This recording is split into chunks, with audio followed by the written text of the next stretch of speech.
Kanya-kanyang diskarte ang ating mga kababayan sa kanilang Christmas shopping ngayong Kapaskuhan para makatipid. Kaya naman dagsana ang mga mamimili sa Divisoria kung saan mas mura ang mga bilihin. Pero ang ilang negosyante di rin naiwasang magtaas presyo sa kanilang mga paninda. Yan ang ulat ni Clazel Pardilla.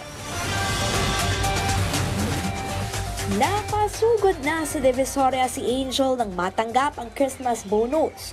Pinunkirya niya bagong damit para sa dalawang anak at mga gamit sa bahay. Kalahati para sa mga anak, yung kalahati para sa Noche Buena at saka sa New Year. Minsan lang naman to sa isang taon, kahit wala tayo, basta sa kanila meron. Higit 1 linggo na lang, Pasko na. Kaya di nakatakataka ang dami ng mga mamimili sa Divisoria. Huwag na rin anilang magulat sa pagtaas ng presyo ng ilang paninda. Sa damit, halimbawa, nagmahal ng 10 hanggang 20 pesos ang kada piraso. Naglalaro sa 100 hanggang 280 pesos. Depende sa laki at disenyo. Lahat ng presyo tumaas as expected, no? Because of the inflation. Pag nagtaas yung pabrika, hanggang sa product mo taas. Pero mas mura pa rin anila sa Divisoria ang mga regalong nabili ni Nelia para sa kanyang 3 apo.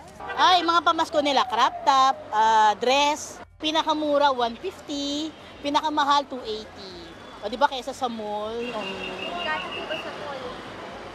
500. Matipid kasi alam mo ba yung 1,000 ko, super dami na. Pinagkakaguluhan din ang mga bagsak presyong sapatos. Sa mga tsinelas, tag 100 lang po ang bintahan namin.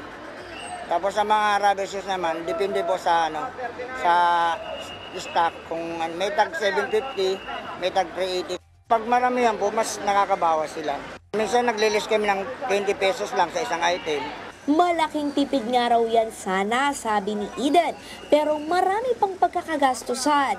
Kaya isang pares lang ng sapatos ang kinaya ng budget niya. Inuuna po namin yung pagkain namin bago kami po namili ng ganito. Kung limitado ang budget, payo ng ilang nagtitinda. Tumawad po sila para maka-discount sila. Wad lang sagad. Clazel Pardilla para sa bayan.